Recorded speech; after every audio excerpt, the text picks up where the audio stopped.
Hey there, gamer guys and gals. Today we got one from East Asia Soft, and it's Froggie, a retro platformer. And this was developed by, I think I'm getting this name right, Vergay. If I'm not, sorry to the developer, but I believe that's right. But this has 100 levels.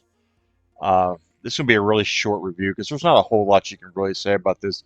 You're going to pretty much get the gist of it while you're watching, this review. But it has 100 levels. When you beat the first 50, then you'll do the next 50 in reverse mode, like the levels are backwards. So that's pretty cool. It's a pretty cool idea.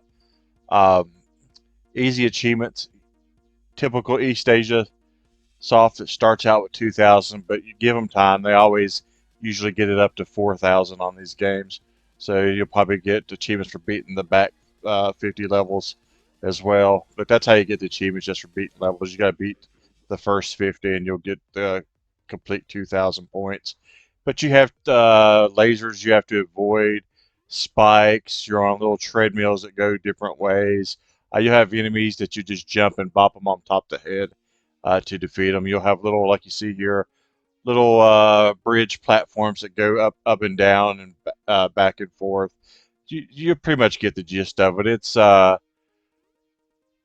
of like Super Meat Boy, but maybe not as challenging. You have saw blades, and like you see there, if you die, you just start right there where you left off.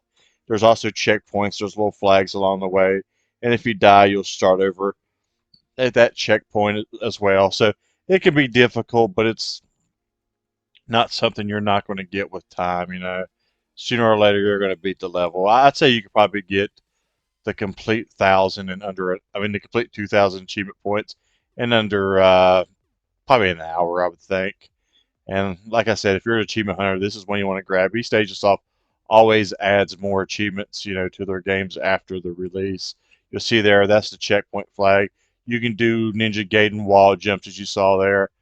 I was hoping it would have some of like Frogger elements mixed into it, where the name of the game is Froggie, and I'm a huge Frogger fan. So, but it's more of a Super Meat Boy type game, and it's enjoyable though. I had a really good time with it. It's another one of those cheap games that you're going to grab for about $5. Beat it in a few hours and probably uninstall it, but at least you had a good time with it.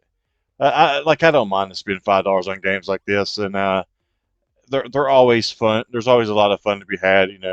The first time you're playing through it, there's usually no replay value unless you picked it up way later in time, maybe.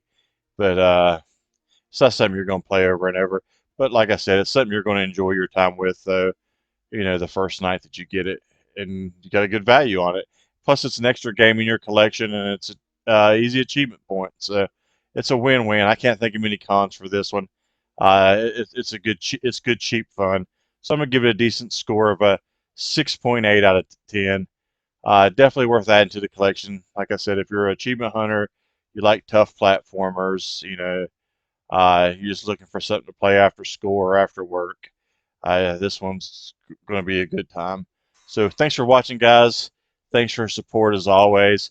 You see here, look at these cool mushrooms shooting at you and stuff. They introduce new things as you go along. So check it out. Until next time, see you in those leaderboards.